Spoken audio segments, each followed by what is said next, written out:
olsun. Bugün sizlerle Konstitusiyadan ne az ne çok düz 133 sualın izahına baxacağıq. Qeyd edim ki, uşaqlar, bu kitabçanı, bu sual kitabçasını əldə etmək üçün mənim Telegram qrupuma üzv ola bilərsiniz. Eyni şəkildə mənim WhatsApp qrupuma da üzv ola bilərsiniz.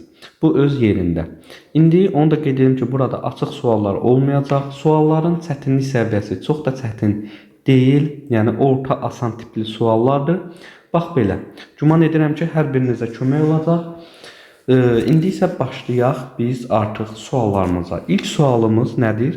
Qeyd olunur ki, Konstitusiyaya görə aşağıdakı maddələrdən hansı referendum yolu ilə həll edilə bilməz? Uşaqlar, referendum yolu ilə həll edilə bilməyənlər vergilər və dövlət büdcəsi, amnistiya və əfv etmə və bir də məsələn, hər hansısa bir şəxsin seçilməsi, təyin edilməsi, təsdiq edilməsi və s. bu kimi məsələlər. Baxın, burada B variantında bizdə olan vergilər və dövlət büdcəsi doğru cavabımız olacaq. Dövlət sərhədlərinin dəyişdirilməsi isə həm də konstitusiyanın dəyişiklik edilməsi bu yalnız referendum yolu ilə dəyişilə bilən məsələdir. Bir də oldu B variantı. İkinci sualımıza keçək artıq. Qeyd olunur Konstitusiyanın 7-ci maddəsinə əsasən dövlət hakimiyyəti daxili məsələlərdə nə ilə məhdudlaşır? 7-ci maddə bizdə hansı maddədir? Azərbaycan dövləti daxili məsələlərdə yalnız hüquqla idi, ancaq xarici məsələlərdə isə tərəfdar çıxdığımız beynəlxalq müqavilələrdən irəli gələn müddəalarla məhdudlaşırdı. İndi buna baxandan sonra keçirik 3-cü sualımıza. Dostlar, davam eləyirik. Artıq biz 3-cü sualdayıq. Qeyd olunur ki, Konstitusiyaya görə dövlət sərhədlərinin dəyişdirilməsi prosesi hansı iki əsas mərhələdən keçir? Uşaqlar, burada Milli Məclisin mütləq şəkildə qərarı olmalıdır və əlbəttə ki, referendum keçirilmə yolu ilə. Ona görə də dövlət sərhədlərinin dəyişdirilməsi məsələsində B variantını biz doğru götürməliyik. Daha sonra keçirik digər məsələyə. Digər məsələ hansıdır? 8-ci maddədən söhbət gedəcək burada. 8-ci maddədə qeyd olunur ki, prezident aşağıdakılardan hansının təminatçısı kimi göstərilməyib. Prezident nələrin təminatçısı idi? Baxın, ərazi bütövlüyü var. Məhkəmə hakimiyyətinin müstəqilliyinin və Azərbaycan Respublikasının tərəfdar çıxdığı beynəlxalq müqavilələrə riayət olunmasının. Bax, bunların hamısının təminatçısı idi. Eyni şəkildə burada müstəqillik, ərazi bütövlüyü, bunu da dedik. Bir də tərəfdar çıxdığı, bunu da demişəm. Təkrar olsun. Aha, demək olar hamısını demişəm. Müstəqillik yox idi. Onu da qeyd edək. Amma burada icra hakimiyyəti müstəqilliyi deyil, xeyr. Ümumiyyətcə Azərbaycan dövlətinin müstəqilliyindən söhbət gedir. 5-ci sual nədir? Qeyd olunur ki, hansı halda alınmış dövlət borcları Azərbaycan Respublikası tərəfindən öhdəlik kimi qəbul edilə və ödənilə bilməz. Ümumiyyətcə bu o zaman ödənilmir ki, dövlətə qarşı qiyama və dövlət çevrilişinə kömək məqsədi ilə alınmış borclar. Yəni C variantı doğru cavab olacaq. Keçək digərinə. Konstitusiyanın xalq hakimiyyəti fəsli ilə bağlı hansı xüsusi məhdudiyyət mövcuddur? Uşaqlar, xalq hakimiyyəti söhbət burada 1-ci 6-cı maddələrdən gedir. Qeyd olunur ki, bu fəslin maddələri referenduma çıxarıla bilməz. Ümumiyyətlə, referenduma çıxarıla bilərdi. Yəni, referenduma çıxarıla bilməyən maddələr var. 1, 2, 6, 7, 8. Amma 5 məsəl üçün çıxarıla bilər referenduma. Ona görə bu variantı götürmürəm. Qeyd olunur, bu fəsildə əks olunmuş müddəalarla əlaqədar konstitusiya əlavələr təklif edilə bilməz. Bax, bu doğru cavabdır. Ümumiyyətlə, 1-ci, 23-cü maddələrdə əks olunan bu maddələrlə bağlı əlavələr təklif edilə bilmir. Bu fəslin maddələri yalnız Konstitusiya qanunundan dəyişdirilə bilər. Xeyr, belə bir şey yoxdur. Bu fəslin müddəaları Konstitusiya məhkəməsi tərəfindən şərh edilə bilər. Yalnız deyir Konstitusiya məhkəməsi tərəfindən. Ümumiyyətlə, Konstitusiya məhkəməsi bəli, şərh məsələsi ilə məşğuldur. Amma burada qeyd olunur yalnız Konstitusiya məhkəməsi tərəfindən şərh. Yəni, bunu biz doğru cavab götürməyəcəyik. Burada ən doğru cavab B variantı olacaq. Daha sonra keçək digərinə. 7-ci sualımız. Konstitusiyaya görə mülkiyyətdən hansı məqsədlər əleyhinə istifadə edilə bilməz? Baxın, insan və vətəndaş hüquqları, cəmiyyətin və dövlətin mənafələri əleyhinə, şəxsiyyətin ləyaqəti əleyhinə istifadə edilə bilməz. 8-ci sualımız silahlı qüvvələri hansı iki komponentdən ibarət olduğunu soruşur. Əlbəttə ki, Azərbaycan ordusu və başqa silahlı birləşmələrdən ibarətdir. Bunu da bildik 9-cu maddə. Qeyd olunur, təbii ehtiyatlar kimə mənsubdur və bu mənsubiyyət hansı şərtlə məhdudlaşır? Əlbəttə ki, təbii ehtiyatlar, baxaq bir də, burada xalqa deyir, xeyr, xalqa məxsus mənsub deyildi. Baxın, D variantında xüsusi və bələdiyyə mülkiyyətində ola bilər deyir, xeyr, bu da yanlışdır. Baxın, Azərbaycan Respublikasına mənsubdur, fiziki və ya hüquqi şəxslərin hüquqlarına xələl gətirmədən. Ona görə C variantı doğrudur. Məsələn, adı deyir ki, heç bir şərt qoyulmur, amma qoyulur. Bax, bu şərt qoyulur. 10-cu sualımız nədir? Konstitusiyanın 18-ci maddəsi, yəni din və dövlət maddəsinə əsasən hansı xarakterli dinlərin yayılması və təbliği qadağandır? İnsan ləyaqətini alçaldan və ya insanpərvərlik prinsipinə zidd olan dinlərin yayılması eyni şəkildə təbliği qadağan idi. Ona görə C variantı doğru cavab olur. Sonra 11-ci sualımıza baxaq artıq. Qeyd olunur ki, Mərkəzi Bank ilə hansı müddəa doğrudur? Mərkəzi Bank özəl və dövlət mülkiyyətinin birgə formasıdır. Xeyr, müstəsna mülkiyyətindədir dövlətin. Bu nə deməkdir? Onunla bağlı da mən danışmışam, baxa bilərsiniz. Pul nişanlarının tədavülə buraxılması hüququ Mərkəzi Bank və hökumətə məxsusdur. Hökumətə mənsub deyil ümumiyyətcə. Mərkəzi Bank dövlətin müstəsna mülkiyyətindədir. Bəli, doğru cavabımız budur. Məsələn, D variantında qeyd olunur ki, başqa pul vahidlərinin işlədilməsinə Mərkəzi Bankın icazəsi ilə yol verilə bilər. Xeyr, ümumiyyətcə başqa pul vahidlərinin işlədilməsinə yol verilmirdi. 12-ci suala baxırıq. Konstitusiyanın preambulasında, yəni giriş hissəsində Azərbaycan xalqının bəyan etdiyi niyyətlər arasında aşağıdakılardan deyir, hansı yoxdur? A variantında qeyd olunur ki, dövlətin müstəqilliyini, suverenliyini və ərazi bütövlüyünü qorumaq. Uşaqlar, bu var, elə birincidə də bu qeyd olunur. Ona görə bunu götürmürəm. Qanunların aliliyini təmin edən hüquqi dünya və dövlət qurmaq, bu da var. Bütün dünya xalqları ilə dostluq, sülh və əmin-amanlıq şəraitində yaşamaq əlbəttə ki var. Həmçinin qeyd olunur ki, bu məqsədlə qarşılıqlı fəaliyyət göstərmək. D variantı isə hakimiyyətlərin bölünməsi prinsipinə ciddi riayət olmasını təmin etmək. Bax, bu yox idi. Ona görə D variantını biz doğru götürəcəyik. İndi isə keçirik digər sualımıza, 13-cü sual. Qeyd olunur, Azərbaycan xalqı anlayışı kimləri əhatə edir? Əlbəttə ki, Azərbaycan Respublikasının vətəndaşı olmalıdır. Həm Azərbaycan Respublikası ərazisində və ondan kənarda yaşayan. Ona görə C variantı bizdə doğru cavab olacaq. Və növbəti keçək digər 14-cü sualımıza. Qeyd olunur ki, Konstitusiya əsasən xalqın öz suveren hüququnu hansı ki vasitə ilə həyata keçirir? Əlbəttə ki, bu bilavasitə referendum və seçilmiş nümayəndələri vasitəsilə xalq öz suveren hüququnu həyata keçirirdi. Yadımızda saxlayaq. Maddə 2-də qeyd olunur. Növbəti sual 15-cidir. Konstitusiyada qeyd olunur, referenduma çıxarıla bilməyən məsələ kimi qeyd edilməyib. Baxın, bu dövlət dilinin dəyişdirilməsi məsələsi bu qeyd olunmayıb. Ona görə biz bunu götürürük. Amma digərləri amnistiya, əfv etmə, vergilər dövlət büdcəsi, vəzifəli şəxslərin qısa yazmışıq, seçilməsi, təyin və təsdiqi var. Ona görə B variantı doğru cavab olacaq. Konstitusiyaya görə hakimiyyətin mənimsənilməsi necə təsrif edilir? Yəni, burada qeyd olunur ki, xalqa qarşı ən ağır cinayət kimi qeyd olunur. Məsələn, dövlətə yox, uşaqlar. Niyə? Çünki Azərbaycanda hakimiyyətin mənbəyi xalqdır. Yəni, bu hakimiyyətin mənimsənilməsi də xalqa qarşı ən ağır cinayət olmalıdır. 12-ci maddəyə keçirik. Yəni, söhbət gedir dövlətin ali məqsədi. Və qeyd olunur ki, nədir bu? İnsan və vətəndaş hüquq və azadlıqlarının və vətəndaşlara layiqli həyat səviyyəsinin təmin edilməsi. Bəli, bax, bu bizdə dövlətin ali məqsədidir. Müsahibələrdə də tez-tez soruşulur. 18-ci sual valideynləri və qəyyumları olmayan, valideyn qayğısından məhrum olan uşaqlarla bağlı öhdəliyi, yəni söhbət dövlətin öhdəliyindən gedir, nədən ibarətdir? Bizdə maddə 17 ailə uşaqlar dövlətdə qeyd olunurdu ki, yəni həmin bax bu yuxarıda adları çəkilən uşaqlar, bunlar dövlətin birbaşa himayəsində olur. Ona görə burada C variantı doğrudur. Deyir, onlar 15 yaşına qədər işə götürməyə qadağan edir. Uşaqlar 15 yaşına çatmamış uşaqlar işə götürülə bilməz. Yəni 14-dür bunun maksimumu. 15 olar, problem deyil. Sonra keçək digərinə 19.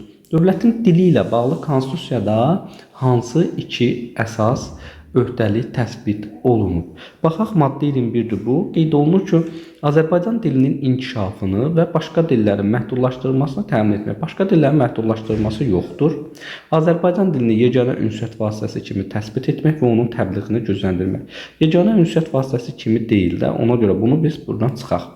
Azərbaycan dilinin inkişafını və əhalinin danışdığı başqa dillərin sərbəst işlədilməsini və inkişafını təmin etmək. Bax, bu olacaq bizdə doğru cavab. Keçək digərinə. 20-ci sual.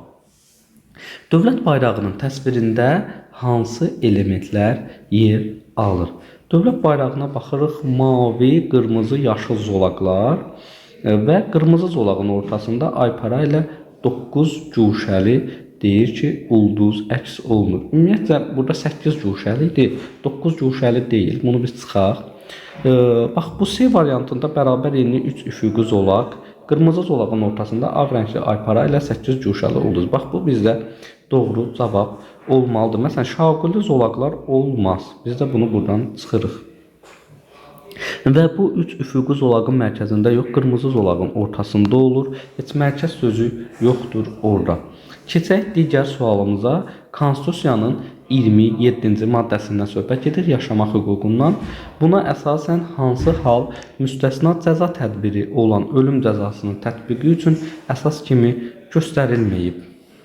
Baxın, dövlətə qarşı xüsusilə ağır cinayətlər var, insan həyatına qarşı var, insan sağlamlığına qarşı var, amma xüsusi mülkiyyətə qarşı xüsusilə ağır cinayətlər yoxdur. Yəni, qeyd olunurdu ki, orada müstəsna cəza tədbiri kimi ölüm cəzası tam ləğv edilənə qədər yalnız dövlətə, insan həyatına və sağlamlığına qarşı xüsusilə ağır cinayətlərə görə qanunla müəyyən edilə bilər.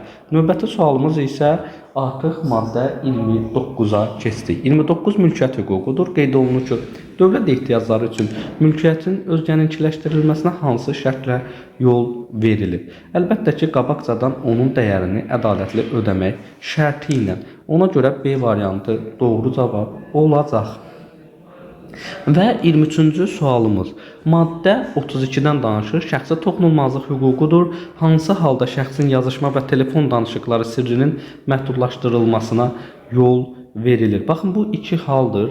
Bir, cinayətin qarşısını almaqdan, ikinci isə və ya cinayət işinin istintaqı zamanı həqiqəti üzə çıxarmaqdan ötəri.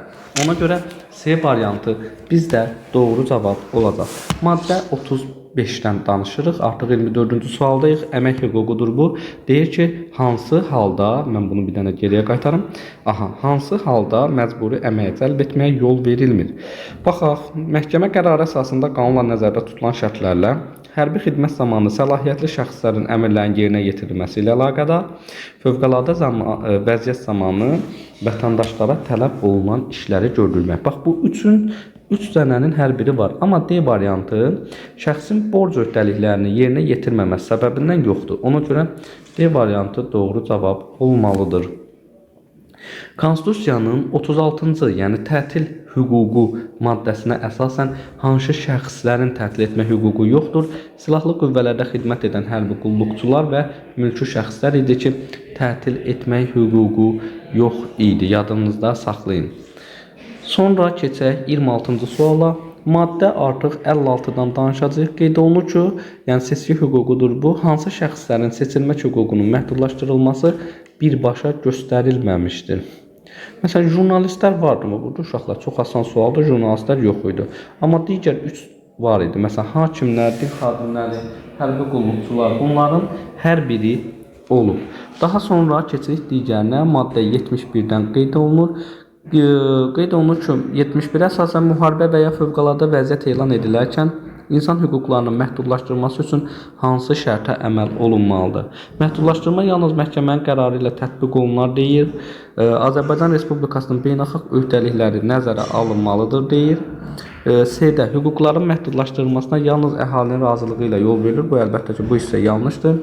Yaşamaq və mülkiyyət hüquqları heç bir halda məhdudlaşdırıla bilməz. Bunda biz belə bir xətt çəkək ki, bu da yanlışdır. Və keçirib biz qaldıq 2 sual arasında 71-ə. Və burada qeyd olunurdu ki, 71-ci sualda Həmin bu məhdudlaşdırmalar beynəlxalq öhdəlikləri nəzərə alınmaqla məhdudlaşırdı. Ona görə B variantı doğru cavab olmalıdır. Davam edirik dostlar, keçək digərinə. 28 Konstitusiyanın 63-cü maddəsindən gedir. Söhbət təqsirsizlik prezumpsiyasıdır və burada qeyd olunur ki, buna əsasən aşağıdakılardan hansı təqsirsizlik prezumpsiyası prinsipinə aid deyil? Qeyd olunur ki, şəxsin təqsirli olduğuna əsaslı şübhələr varsa, onun təqsirli bilinməsinə yol verilmir. Bu aiddir. Cinayətin törədilməsində təqsirləndirilən şəxs özünün təqsirsizliyini sübuta yetirməyə borclu deyildir. Bu da doğrudur. Ədalət mühakiməsi həyata keçirilərkən qanunu pozmaqla əldə edilmiş sübutlardan istifadə oluna bilməz. Bax, bu da doğrudur. Amma D variantı cinayətdə təqsirləndirilən şəxs məhkəmə prosesində susmaq hüququndan istifadə edə bilməz. Bu isə yanlışdır. Ona görə D variantını biz götürürük. Maddə 25-ə əsasən sağlamlıq imkanları məhdud olan şəxslərin hüquq və vəzifələri ilə bağlı hansı müddəa doğrudur? Onlar bütün hüquq və vəzifələrdən azaddır. Xeyr, bu olmaz. Onlar konstitusiyada təsbit olunmuş bütün hüquqlardan istifadə edir və vəzifələri daşıyırlar müəyyən istisnalarla. Bəli, bax bu bizim doğru cavabdır. Hansı ki, belə deyək də, onları məhdudlaşdırır ki, o vəzifələri həyata keçirməsin. Məsələn, hərbi xidmətə getməsin.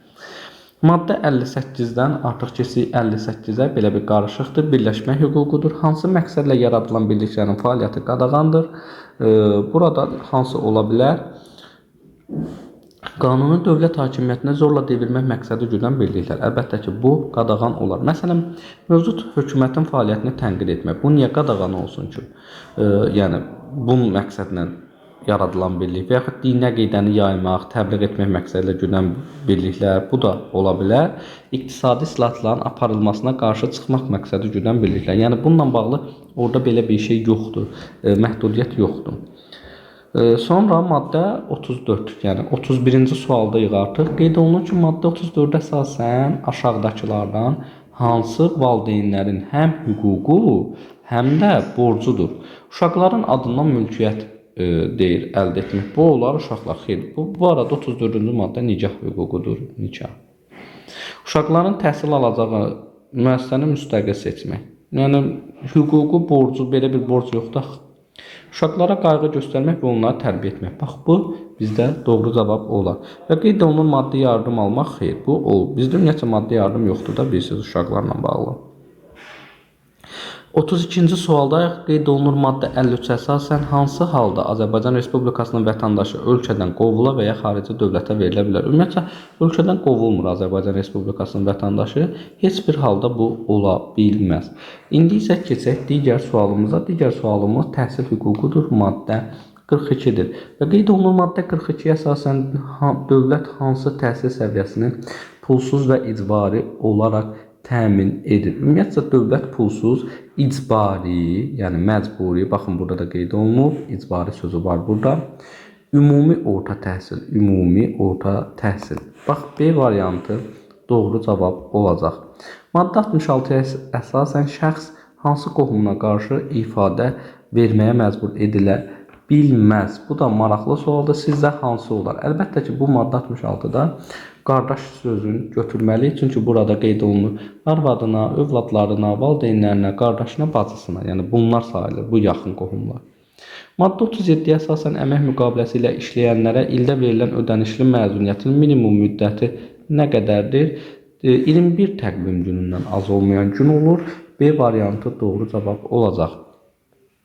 Maddə 50-yə əsasən 36-cı sualımızda da belə qeyd olunur ki, aşağıdakılardan hansı məlumat azadlığının təminatlarından biri deyil? İstədiyi məlumatı qanuni yolla axtarmaq, əldə etmək və yaymaq azadlığı bu var. Kütləvi informasiya vasitələrində dövlət senzurasının qadağan olunması var. Ümumiyyətlə, dövlət senzurası qadağandır, bilirsiniz. Hüquqları pozan məlumatı təksib etmək və ya ona cavab vermək hüququ bunda qeyd olunub və bir də qeyd olunub dövlət sirri təşkil edən məlumatları sərbəst şəkildə əldə etmək. Aydın məsələdir ki, dövlət sirri təşkil edən məlumatları sərbəst şəkildə əldə etmək hüququ deyilən bir şey yoxdur. Uşaqlar yadınızda saxlayın. Sonra keçək digər suala.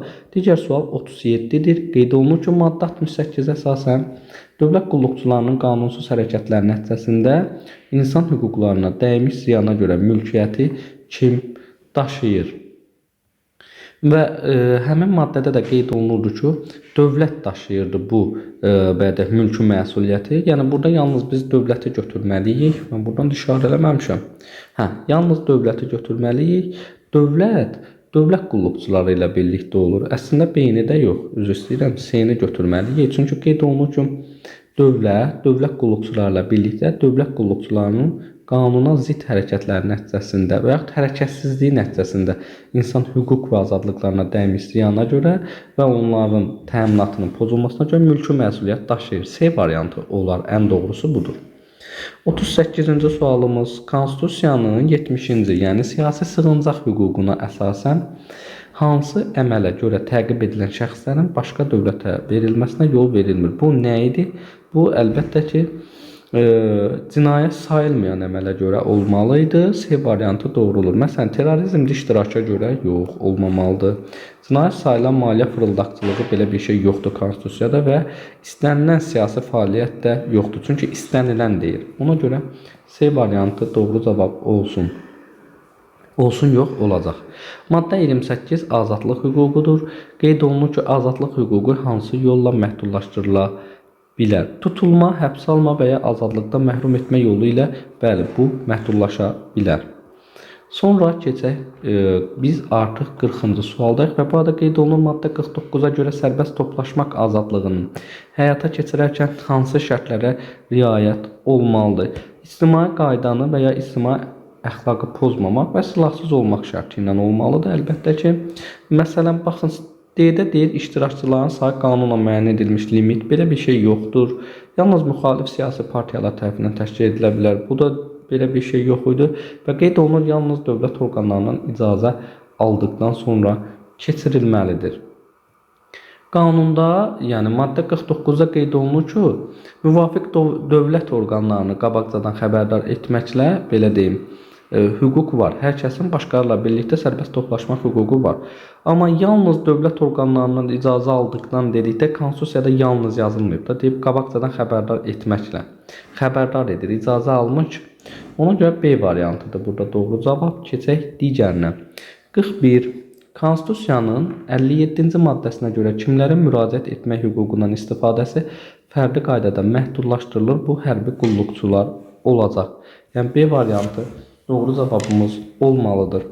42. Maddə 47 artıq bizdən soruşur. Qeyd olunur ki, maddə 47-yə əsasən hansı növ təşviqat və təbliğata yol verilmir? Baxaq, dövlətin iqtisadi siyasətini tənqid edən təbliğata burada problem yoxdur.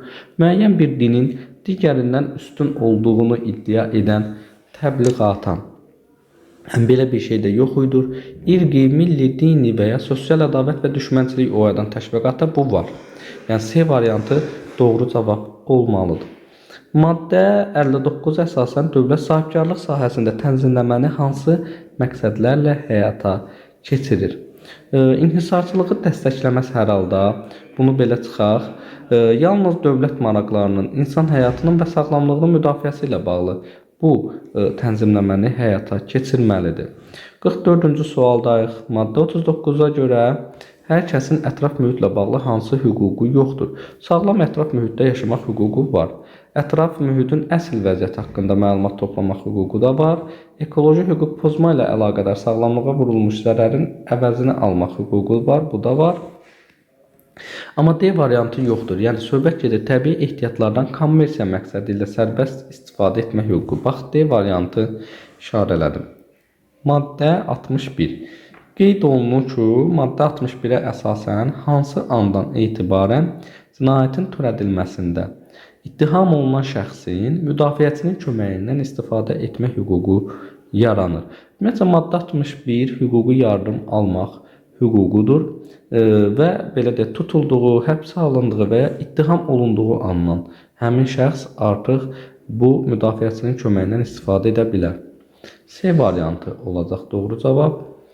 Sonra yenə də biz maddə 71-deyik. Hansı hüquq və azadlıq heç bir halda məhdudlaşdırıla bilməz, hətta fövqəladə vəziyyət zamanı.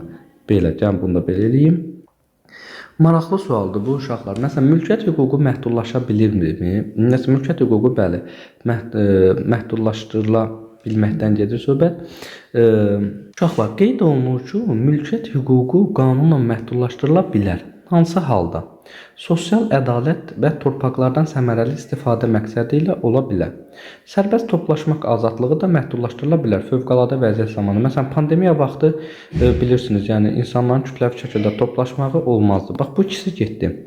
Azadlıq hüququ da tutulma, həbsə alma ilə məhdudlaşdırıla bilər. Amma vicdan azadlığı yox, məhdudlaşdırıla bilməz. Bax, bu maraqlı sualdır uşaqlar. Qəbula düşə bilər. Maddə 46-ya əsasən şəxsiyyətin ləyaqətinin alçaldılmasına hansı halda əsas verilə bilər? Ümumiyyətlə, heç bir halda şəxsiyyətin ləyaqətinin alçaldılmasına yol verilmir. Maddə 52-yə əsasən şəxslərdən hansı avtomatik olaraq Azərbaycan Respublikasının vətəndaşı sayılır? 52-ci maddə vətəndaşlıq hüququdur. Qeyd olunur ki, Azərbaycan Respublikası ərazisində ən azı 5 il daimi yaşayan şəxs. Ümumiyyətlə, orada 5 il söhbəti yox idi. Ona görə mən bunu götürməyəcəm. Valideynlərdən biri Azərbaycan Respublikasının vətəndaşı olan şəxs bu olar. Amma Azərbaycan Respublikası vətəndaşı ilə nicahda olan şəxs olmaz. Azərbaycan Respublikasında siyasi sığıncaq almış şəxs bu da olmaz. Bax, B variantı olacaq doğru cavabımız.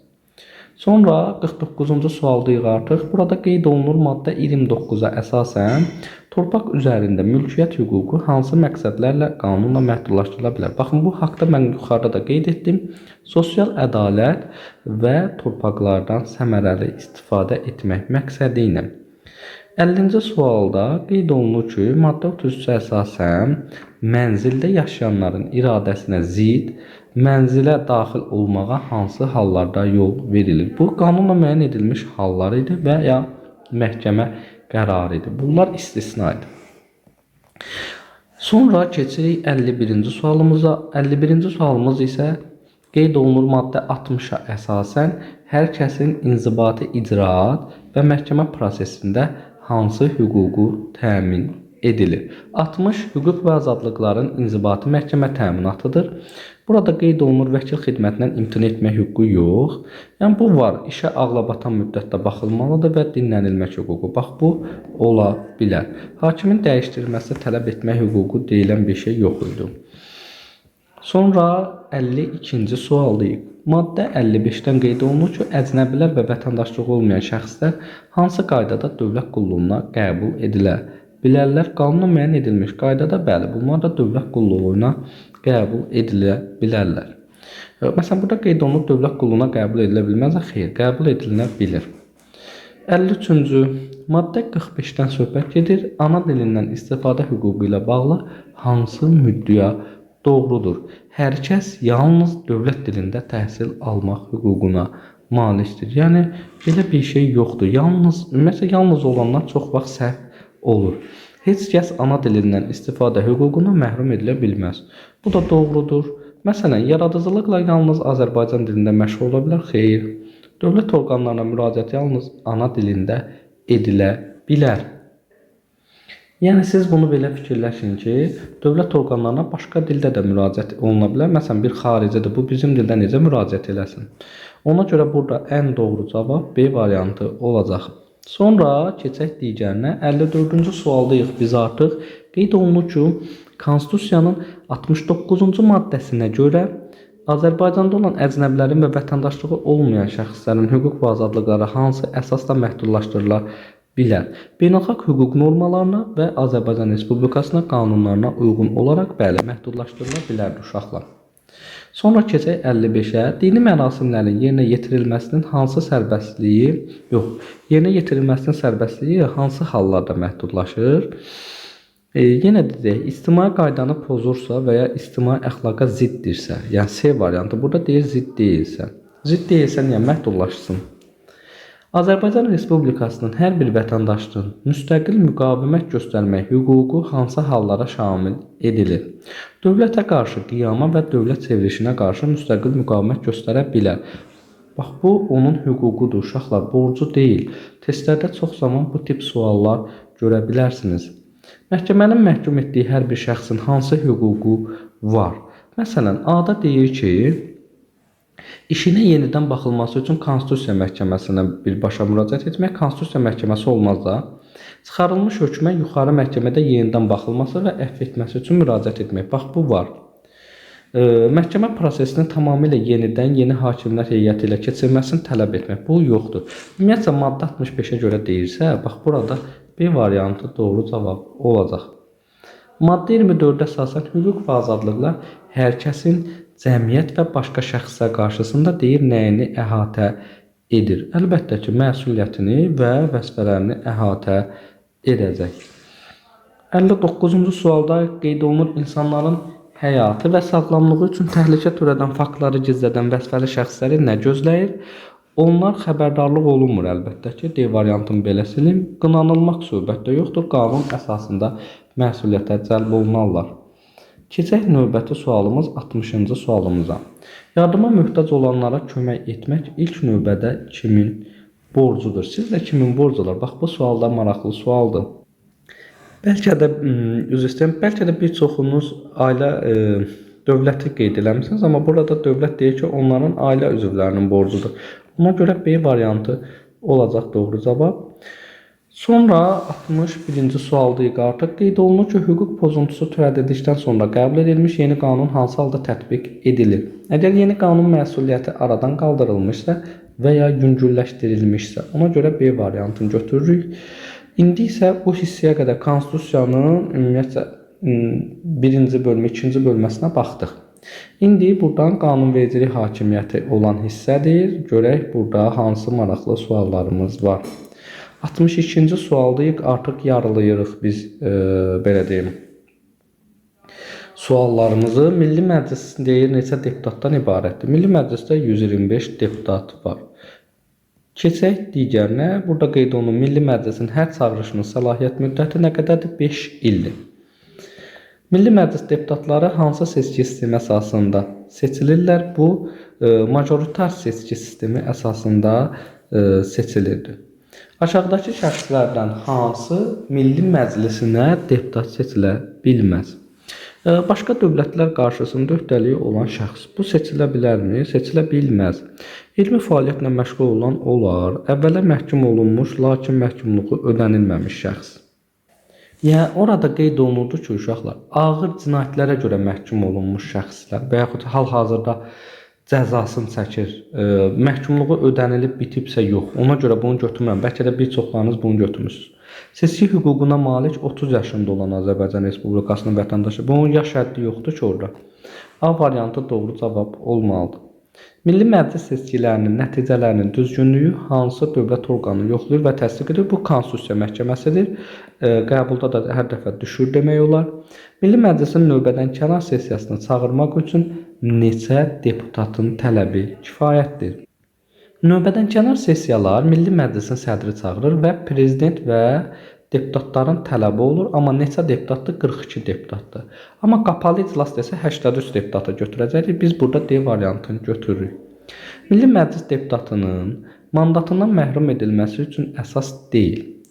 Məsələn, başqa dövlətin vətəndaşlığını qəbul edirsə əsasdır. Çünki bizdə bir vətəndaşlıq icazə var. Bax, siyasi partiyasının dəyişdirilməsi. Bunun üçün əsas deyir ki, mandatdan məhrum olunsun. Dövlət orqanlarında deyir vəzifə tutduqda. Baxır hansı vəzifə? Əslində burada bir məsələ var uşaqlar. Bax, C variantı da deyil. Çünki cinayət törətdikdə və məhkəmənin qanuna qüvvəyə minmiş hökm olduqda. Konstitusiyada dövlət orqanında vəzifə tutduqda, yəni bu mandat məsələsində mandatından məhrum etmə, səlahiyyətin itirilməsi, yəni belə bir şey yox idi.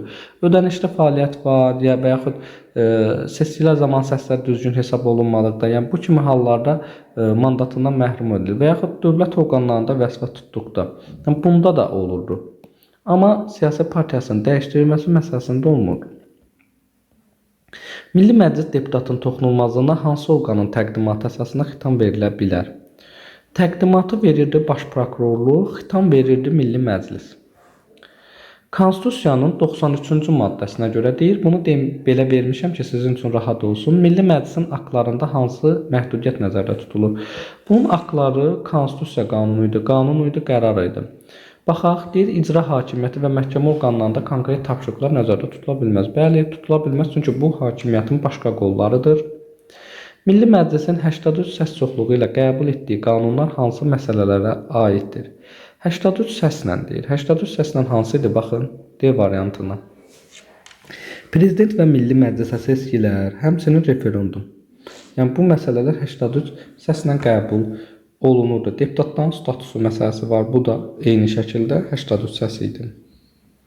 Hansı birbaşa Milli Məclisin səlahiyyətinə aiddir? Əfv fərmanı vermək, bu prezidentdir. Amnistiya aktı qəbul etmək, bax bu var. Amma fövqəladə vəziyyət etmək prezidentdədir, nazirləri vəzifəyə təyin etmək də prezidentin səlahiyyətidir. Seçki hüququ olan neçə min vətəndaş qanunvericilik təşəbbüsü hüququna malikdir? Bu seçki hüququ olan 40 min vətəndaşdır uşaqlar. Burada cavab olacaq C variantını gördüm artıq. Sonra keçirik digər məsələ. Digər məsələ nədir? Deyir ki, Milli Məclis tərəfindən təcili elan olunmuş qanun qəbul edildiyi gündən hansı müddət ərzində prezidentə imzalanmaq üçün təqdim edilir? Bu əgər təcilidirsə, onda 24 saat olur. Bəs təcili deyilsə neçə saat olur uşaqlar? Təcili deyilsə onda bu olacaq 14 gün. Yadınızda saxlayın. Prezident Milli Məclisi buraxır. Dövlət büdcəsini bir dəfə təsdiq etməkdə yox. Prezidentin təqdim etdiyi qanun layihəsini 3 dəfə rədd etdikdə belə bir şey də yox idi. Eyni çağırış bir il ərzində 2 dəfə Nazirlər Kabinetinə etimadsızlıq göstərdikdə, bu olar. C variantı doğrudur və tək bu deyildi, əlbəttə ki, bir çox məsələlər var idi. Məsələn, öz səlahiyyətlərini həyata keçirmədikdə, məsələn, orada qeyd olunurdu, Konstitusiyanın 94-95-ci maddələrində olan vəzifələri və ya səlahiyyətləri həyata keçirmədikdə, yəni bu kimi hallarda əlbəttə ki, Milli Məclis buraxılır, Mərkəzi Bankın idarə heyətinin kollegiya fəaliyyəti üçün zəruri olan sayda bu üzvləri də təsdiq etməkdə. Eyni şəkildə tək Mərkəzi Bank deyildir, əlbəttə ki, Konstitusiya Ali Məhkəmənin də üzvlərini təsdiq etmədikdə, yəni onda da buraxılırdı bu Milli Məclis. O barədə danışarıq ətraflı. Milli Məclisin səlahiyyətli sayılması üçün ən azı neçə deputat olmalıdır? 83 deputat idi bu. Milli Məclisin deputatı hansı fəaliyyətinə görə məsuliyyətə cəlb oluna bilməz? Bu, əlbəttə ki, Milli Məclisdə səs verməyə və söylədiyi fikrə görə olacaq. Yəni, buna görə cəlb olunmamalıdır. Müharibə şəraitində Milli Məclisə seçkilərin keçirilməsi mümkün olmursa, onun səlahiyyət müddətinin uzadılması haqqında qərar hansı orqan tərəfindən qəbul edilir? Bu, Konstitusiya Məhkəməsi olacaq. Həmçinin seçkilərin nəticələrinin düzgünlüyünün təsdiq edilməsi, yoxlanılması və s. Aşağıdakı subyektlərdən hansının Konstitusiyaya görə qanunvericilik təşəbbüsü hüququ yoxdur? Elə mən bunu görən kimi A variantını qeyd edəcəm. Çünki bu sözü yadınızda saxlayın. Yəni, burada həm prezident var, prokurorluq var, Ali Məhkəmə var, Naxçıvanın Ali Məclisi var və bu şəkildə olur. Yəni, bu hərflərin arasında N hərfi yoxdur. 80-ci sual, deputatlığa namizəd olan şəxs hansı ödənişli fəaliyyət növü ilə məşğul ola bilər? Bu, əlbəttə ki, elmi pedaqoji yaradıcılıq fəaliyyəti olmalıdır. 81-ci suallıyıq. Baş prokurorun vəzifəyə təyin edilməsi və vəzifədən azad edilməsi bağlı hansı səlahiyyəti həyata keçirir? Razılıq verirdi bu, bilirsiniz. Məsələn, burada qeyd olunur B variantı. Bax, bunu axtarırdım. Yəni, razılıq verdiyi məsələdən biridir. Amma bir məsələ var. Baş naziri isə yalnız vəzifəyə təyin olunanda razılıq verir. Yəni, vəzifədən azad edəndə yox. Qeyd olunur ki, Milli Məclisin sessiyasının qapalı keçirilməsi üçün nə tələb olunur? Qapalı sessiyalarda 83 deputat olur, 63-42 yox. Deputat hər ikisində tələb eləyirdi, həm qapalı sessiyada, həm növbədən kənarda. Prezident isə qapalıda təklif eləyirdi, ona görə B olacaq. Amma növbədən kənarda prezident tələb edirdi. Konstitusiyanın 92-ci maddəsinə əsasən aşağıdakı qurumlardan hansını Milli Məclis yaradır? Hesablama palatası olacaq bu. Əlbəttə ki, hətta Hesablama palatası birinci kateqoriya dövlət orqanıdır, yadınızda saxlayın. 84. Milli Məclis səlahiyyət müddətinin bitməsinə nə qədər müddətdən az qalarsa, deputatlıqdan çıxanların yerinə yeni seçkilər keçirilmir. Bu olacaq 120 gündən az müddətdə. Milli Məclis hansı orqanın təqdimatına əsasən prezidentin impeachment qaydada vəzifədən kənarlaşdırılması məsələsini həll edir? Baxın, C variantında qeyd olunur 83 deputat. Bu olmaz. Prezidentin impeachment qaydada kənarlaşdırılması deyilsə, bu 95 səs çoxluğu ilə ola bilərdi. Sonra təqdimat deyil. Impeachment qaydada olduğu üçün Konstitusiya Məhkəməsinin təqdimatına əsasən prezidentin impeachment qaydada vəzifədən kənarlaşdırılması var. Bax, D variantı doğru cavab olacaq. Qanunverici təşəbbüsü subyektlərindən biri tərəfindən təcili elan edilmiş qanun layihəsi Milli Məclisdə hansı müddət ərzində səsə qoyulur? Bu 20 gün təşkil eləyəcək, yəni təcildirsə. Təcili deyilsə, onda 2 ay olur. Sonra keçək digərinə. Konstitusiyaya əsasən ailə münasibətləri, o cümlədən himayəçilik və qəyyumluq məsələlərinə dair qanunlar Milli Məclisdə hansı səs çoxluğu ilə qəbul olunur? Bu 63 səs olacaq. 3 məsələ var idi ki, 83 səs idi. Onu isə şərh hissəsinə yazın. Növbədənkənar seçkilərdə seçilən Milli Məclisin çağırışının səlahiyyət müddəti ilə bağlı hansı fikir doğrudur?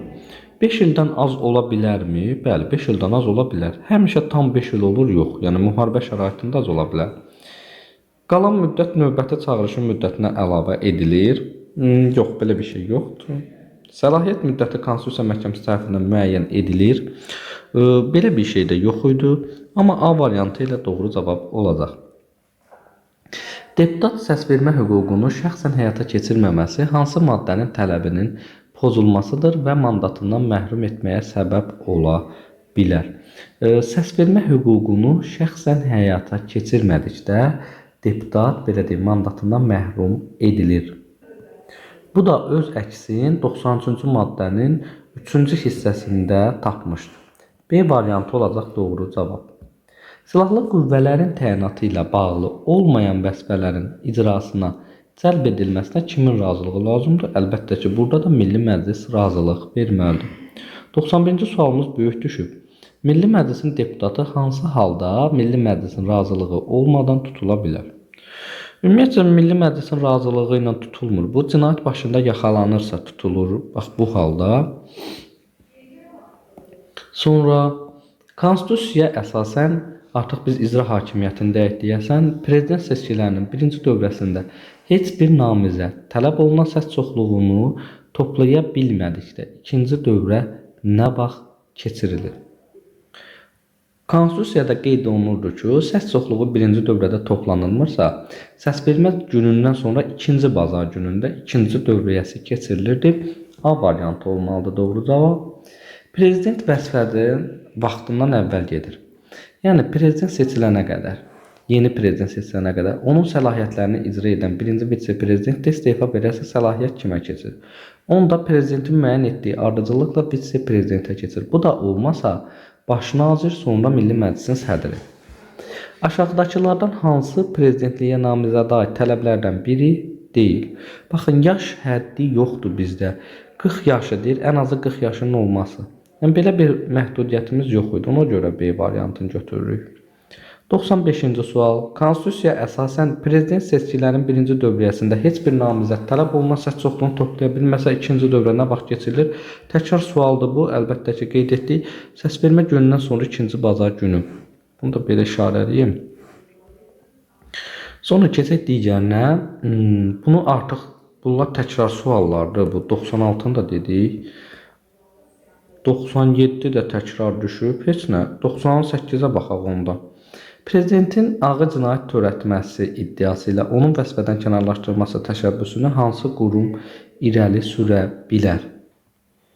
Burada da doğru cavab əlbəttə ki, Konstitusiya Məhkəməsi olacaq. Yenə də prezident ağır cinayət törətdikdə Konstitusiya Məhkəməsinin təşəbbüsü ilə Ali Məhkəmənin 30 gün müddətində verilən rəyi olmalıdır. Milli Məclis qarşısında rəy sürülə bilər. Azərbaycan Respublikası Prezidentinin səlahiyyətlərinə aşağıdakılardan hansı daxil deyil?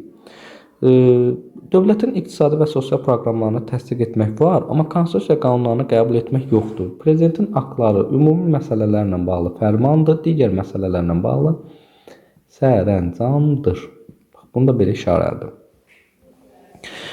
100-cü sual deyir artıq. Milli Məclis 63 səs çoxluğu ilə qəbul etdiyi qanuna prezident etiraz edib geri qaytardıqdan sonra həmin qanunun təkrar səs vermədə qüvvəyə minməsi üçün neçə səs tələb olunur? 63 ilə qəbul olunanlar yenidən 83 ilə qəbul olunursa, 83 ilə qəbul olunanlar isə yenidən 95 ilə qəbul olunursa, o zamanları bu qüvvəyə minir. 63 deyirdisə 83 olmalıdır. Yəni 63 çevrilməlidir 83-ə. Yeni seçilmiş prezident öz vəzifələrinin icrasına başladığı gün Nazirlər Kabineti ilə bağlı hansı hadisə baş verir? Əlbəttə ki, Nazirlər Kabineti istefa verir. B variantı olacaq. Milli Məclis prezidentin təqdim etdiyi baş nazir vəzifəsinə namizədliyə 3 dəfə razılıq verməsə hansı nəticə yaranır? Prezident razılıq almadan onu təyin edə bilər. Prezident seçilmiş şəxsin and içmə mərasimi nə vaxt və kimlərin iştirakı ilə həyata keçirilir? Konstitusiya Məhkəməsi hakimlərinin iştirakı olur. O da bir variantdadır, A variantındadır. Seçkilərin yekunlarının elan olunduğu gündən 3 gün ərzində. 104-cü sual. Müharibə şəraitində hərbi əməliyyatların aparılması prezident seçkilərinin keçirilməsini mümkün etmədikdə prezident səlahiyyəti müddətinin uzadılması barədə qərarı kim qəbul edir? Bu Konstitusiya Məhkəməsidir. Baxın, seçkiləri təmin edən dövlət orqanının müraciətinə əsasən, yəni MSK-nın müraciətinə əsasən. Vitse-prezidentin toxunulmazlığına kimin təqdimatı əsasında və kim tərəfindən xitam verilə bilər? Vitse-prezident baş prokurorun təqdimatı əsasında prezident tərəfindən xitam verilə bilər. Çünki prezident vəzifəyə təyin edir və vəzifədən azad edilir. Prezidentliyə, həm də vitse-prezidentliyə namizədə aid ümumi tələbdir. 10 il söhbəti yoxdur orada. Prezidentlikdə var idi, üzr istəyirəm. Amma burada söhbət gedir, ümumidir. Yəni ikisində də olmalıdır. İkili vətəndaşlığı olmaması deyir. Başqa dövlətlər qarşısında öhdəliyin olmaması, ağır cinayətə görə məhkum olunmaması. Vitse-prezidentlərdə nə idi tələblər? Ali təhsilli olmalıdır, başqa dövlətlər qarşısında öhdəliyi olmamalıdır. Yəni burada da bizim doğru cavabımız C variantı olar, hər ikisində var. Yəni həm prezidentdə var, həm də digərində. Məsələn, ağır cinayət məsələsi uşaqlar vitse-prezidentdə yoxdur. Və yaxud digəri hansı idi? İkili vətəndaşlığının olmaması bu məsələdə yoxdur. 10 ildən daimi yaşamaq isə prezidentdə var, vitse-prezidentdə yoxdur. C variantın doğru cavab götürəcəyik uşaqlar.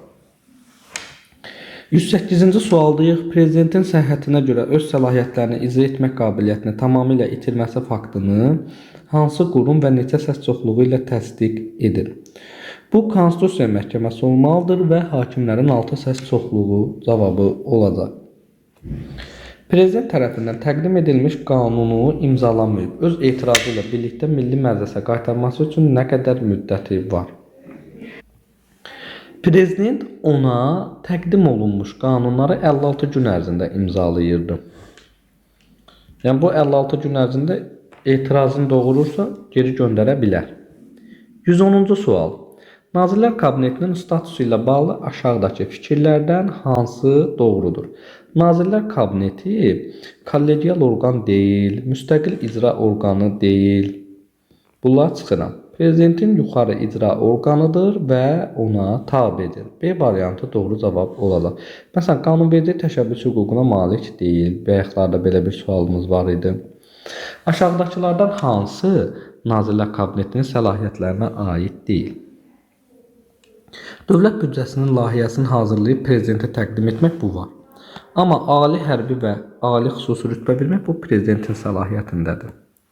Yerlərdə icra hakimiyyətini həyata keçirən icra hakimiyyəti başçılarını kim vəzifəyə təyin edir və vəzifədən azad edir? Əlbəttə ki, prezident. Ona görə C variantını götürək. Konstitusiyaya əsasən Nazirlər Kabinetinin üzvləri hansı fəaliyyət növü ilə məşğul ola bilərlər? Bax, elmi, pedaqoji, yaradıcılıq. Deputatlar da bundan məşğul ola bilərlər, hakimlər də. Yəni bunlarla bağlı hər hansısa bir problem yoxdur. Prezident hansı halda fövqəladə vəziyyət elan edə bilər? Yəni daxili məsələlər, yəni daxildə olmalıdır bu. Söhbət nədən gedir? Məsələn, təbii fəlakətlər və epidemiyalar baş verirsə, xarici dövlət müharibə elan edikdə hərbi vəziyyət elan edir. Sonra keçək digərinə. Prezident hərbi və ya fövqəladə vəziyyət elan etdiyi fərmanı təsdiq üçün Milli Məclisə nə qədər müddətdə təqdim etməlidir? Yəni bu olur 24 saat müddətində olur. 116-cı sual. Prezident ümumi qaydalar müəyyən etdikdə hansı növ akt qəbul edir? Bundan əvvəl bunun barədə mən danışdım ki, ümumi qayda idisə onunla bağlı fərmandır, amma digər məsələ ilə bağlı sərəncamdır. Prezidentin vəzifədən kənarlaşdırılması haqqında qərar. Konstitusiya Məhkəməsinin Milli Məclisə müraciət etdiyi gündən başlayaraq hansı müddət ərzində qəbul edilməlidir? Söhbət burada 2 aydan gedəcək uşaqlar. Bunu yadınızda saxlayın. Önəmli məsələdir. Bu aylarla bağlı bir çox tələbələrimdə də problem görmüşəm. Konstitusiyaya əsasən Azərbaycan Respublikasında icra hakimiyyəti kimə mənsubdur? Bu əlbəttə ki, sadə sualdır. Prezidentə mənsubdur. Amma həyata keçirir desə götürməyin prezidenti. Keçək digər suala, 119-cu suala. Maddə 128 əsasən, yəni mən bunu qısa konstitusiya əsasən də qeyd edə bilərəm. Apellyasiya məhkəməsi hakiminin cinayət törətməsi səbəbilə vəzifədən kənarlaşdırılması üçün Milli Məclisdə minimum neçə səs tələb olunur? 128-ci maddə hakimlərin toxunulmazlığıdır və burada qeyd olunur ki, konstitusiyada ali məhkəmə və apellyasiya məhkəmələri, yəni bu hakimlərin işdən kənarlaşdırılması haqqında qərar 83 səs çoxluğu ilə qəbul edilir. Digərləri isə, yəni digər hakimlərin işdən kənarlaşdırılması haqqında qərar 63 səsdir. Bu yuxarı instansiyalar 83-dür, daha çox. 120-ci sual. Konstitusiyaya görə bir şəxsin hakim vəzifəsini tutması üçün hansı tələb mütləq deyil? Ali hüquq təhsili olmalıdır. Bu mütləq şəkildədir. Seçkilərdə iştirak etmə hüququna malik olmalıdır. Hüquqşünas ixtisası üzrə 5 ildən artıq iş stajına malik olmalıdır. Amma məhkəmə sistemində iş təcrübəsinin olması variantı yoxdur. 121. Konstitusiya Məhkəməsi hansı subyektin müraciəti əsasında qanunları şərh etmir? Gəlin buna ətraflı baxaq. Konstitusiya Məhkəməsinə sorğu verən subyektlər hansılardır? Buna aid idi prezident, sonra Milli Məclis, Nazirlər Kabineti, Ali Məhkəmə, Azərbaycan Respublikası prokurorluğu var. Eyni şəkildə Naxçıvanın Ali Məclisi var. Bax, burada Naxçıvanın Ali Məclisini gördüm. Ali Məhkəməni də gördüm. Nazirlər Kabinetini də burada gördüm. Amma Ombudsmanın adı burada yox idi. Əslində uşaqlar, burada bir məsələ var. Yəni bu sual hazırlanarkən lap əvvəldə Ombudsman adı olmadığı üçün bunu burada qeyd edirəm. Əslində Ombudsman da sorğu verə bilər. Hətta Konstitusiyada da qeyd olunurdu ki, Ombudsmanın belə deyək, sorğusu əsasında, yəni Konstitusiya Məhkəməsinə sorğu verə bilər. O belə deyək də qısa şəkildə normativ hüquq aktların bir-birinə uyğunluq məsələsi ilə bağlı. Ona görə bu sualı mən yanlış kimi götürəcəm. Yəni burada heç biri doğru gəlmir. Bax, amma Konstitusiya Məhkəməsinə sorğu verənlər, bax bunlar da eyni şəkildə sonda da Ombudsmanı da bura əlavə edin. Bunu düzəldərəm 121-ci sualı. Maddə 127-yə əsasən qeyd olunur ki, məhkəmə iclasının qapalı keçirilməsinə hansı halda icazə verilmir? Verilmirdən söhbət gedir. Məsələn, baxın, burada dövlət sirrinin açılması təhlükəsi olduqda verilir. Vətəndaşın şəxsi və ya ailə həyatının məxfiliyini qorumaq zərurəti olduqda verilir. Kommersiya sirrinin açılmasına səbəb ola biləcək güman edildikdə bunda da verilir, amma B yoxdur. İşdə iştirak edən tərəflərdən biri vəsatət qaldırdıqda. 130 deyirəm. 123-cü sualda qeyd olunur ki, Konstitusiya Məhkəməsinin qərarı ilə qüvvədən düşmüş qanun müddəası nə vaxt qüvvəsini itirir? Burada əlbəttə ki, bizim doğru cavabımız Konstitusiya Məhkəməsinin qərarında müəyyən edilmiş müddətdə olmalıdır. C variantı olacaq doğru cavabımız. Yəni bu qanunun ən sonundadır uşaqlar, ona baxarsınız. Maddə 133 əsasən, yəni prokurorluqdur. Baş prokurorun müavini kim vəzifəyə təyin edir? Prezident təyin eləyirdi. Baş prokurorun təqdimatı ilə C variantı olacaq doğru cavab. Yəni Amma yerlərdə məsəl üçün baş prokuroru isə, baş prokuror deyirəm, üzr istəyirəm, ərazi və ixtisaslaşdırılmış prokurorları isə baş prokuror vəzifəyə təyin edir prezidentin razılığı ilə. Hakimlərin müstəqilliyi ilə bağlı maddə 127-nin deyir prinsiplərinə əsasən aşağıdakılardan hansı doğrudur? 127-də də deyir ki, 127 nədir? Ümumiyyətlə hakimlərin müstəqilliyi ilə bağlı olan bir maddədir. Hakimlər yalnız Azərbaycan Respublikası konstitusiyasına tabedir, bir də qanunlarına tabedir. Yəni yalnız Azərbaycan Respublikasının qanunlarına yox, həm də konstitusiyasına tabedirlər. Bunu götürməyin. Cinayət işlərinin qiyabi məhkəmə icraatına heç bir halda yol verilmir, xeyr, verilirdi. Yəni qanunda nəzərdə tutulmuş hallar istisna olmaqla. Məhkəmə icraatı həmişə çəkişmə prinsipi əsasında həyata keçirilir. Yəni həmişə çəkişmə prinsipi əsasında mı həyata keçirilir? Məhkəmə icraatı qeyd olunur, çəkişmə prinsipi əsasında həyata keçirilir. Həmişə sözü burada artıqdır. İşi bilməyən iştirakçılara yalnız tərcüməçi ilə iştirak hüququ təmin edilir. Bax, bu doğrudur. Bir məsələ var uşaqlar. Çəkişmə prinsipində iki tərəf olur da məhkəmədə. Bir tərəf zərər çəkir, bir tərəf də ittiham olunur.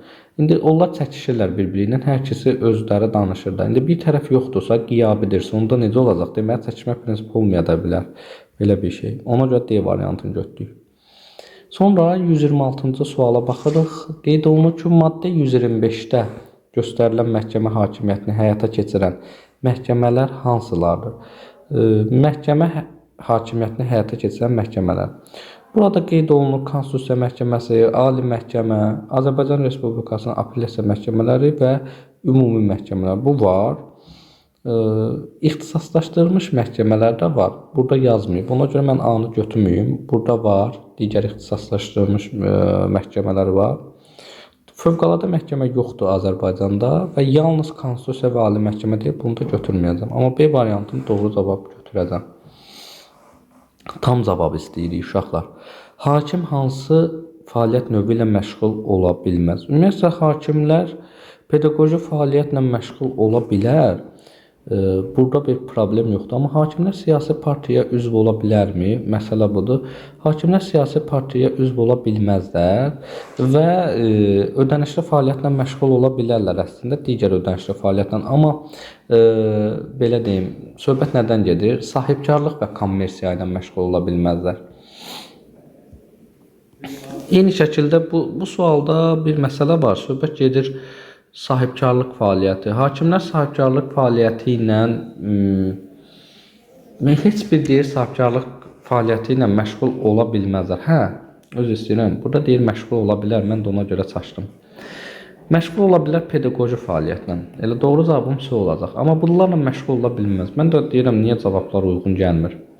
128. Ali məhkəmənin əsas funksiyası nədən ibarətdir? Ali məhkəmənin funksiyası var, kassasiya qaydasında ədalət mühakiməsini həyata keçirmək.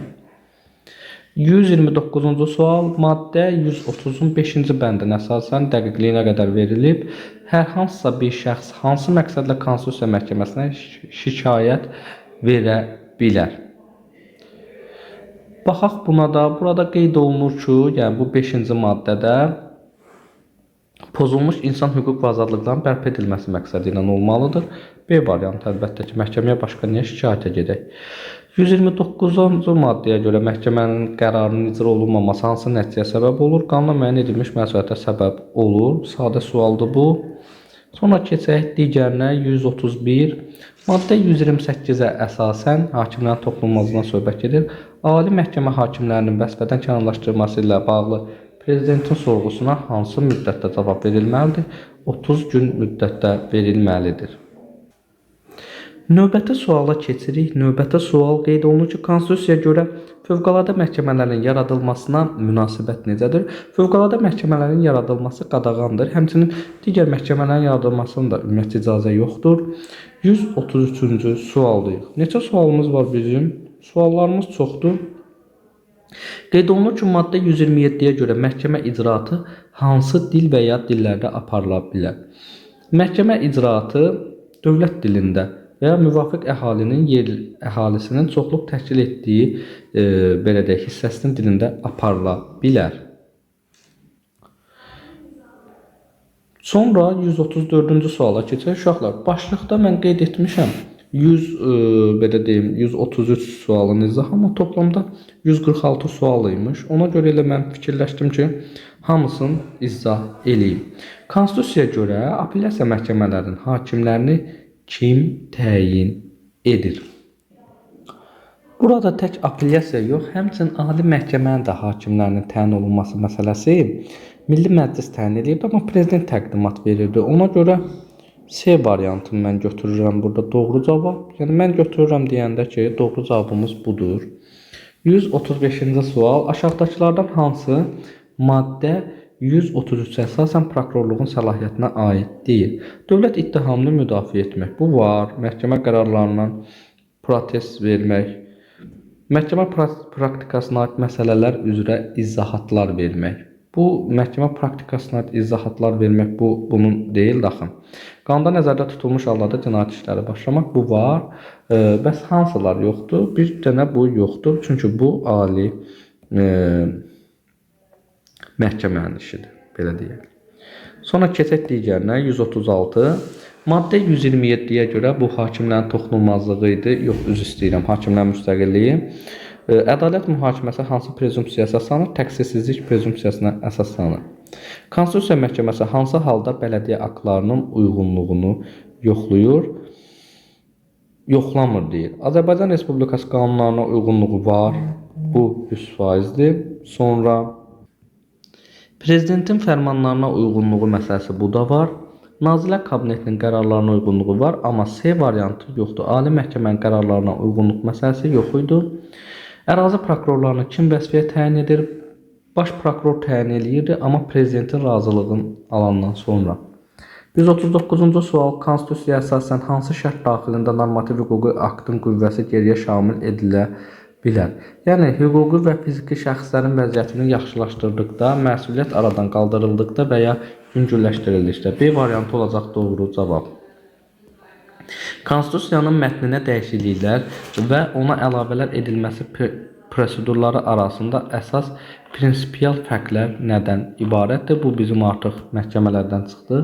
Deyir, dəyişikliklər üçün Konstitusiya məhkəməsinin rəyi tələb olunur, əlavələr üçün isə tələb olunmur. Dəyişiklikləri yalnız prezident demir daxı. Əlavələri isə Milli Məclisin ən azı 63 deputatı təklif edə bilər.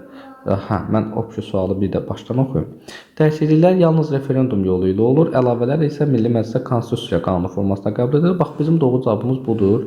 Çünki dedik, Konstitusiyanın dəyişdirilməsi və qəbul edilməsi yalnız referendumdan olur. Əlavələr isə 95 səs çoxluğu ilə olurdu Konstitusiya qanununa.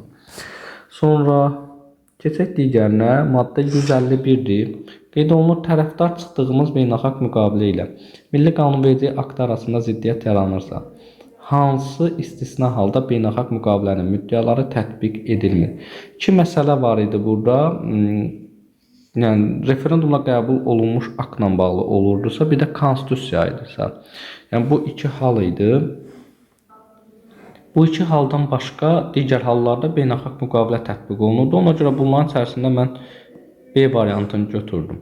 142-ci sual. Konstitusiya məhkəməsinin birbaşa səlahiyyətinə aid deyil aşağıdakılardan. Qüvvəyə minməmiş dövlətlərarası müqavilələrin konstitusiyaya uyğunluğunu yoxlamaq deyir.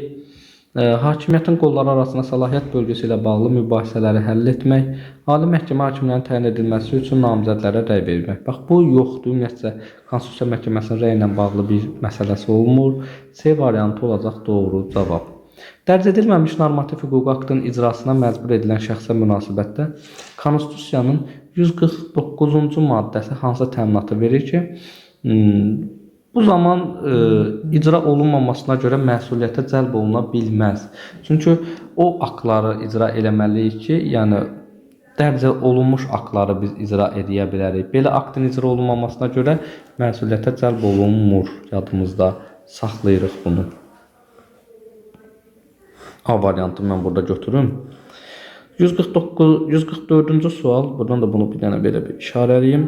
Konstitusiyanın 155-ci maddəsi sonuncudur burada.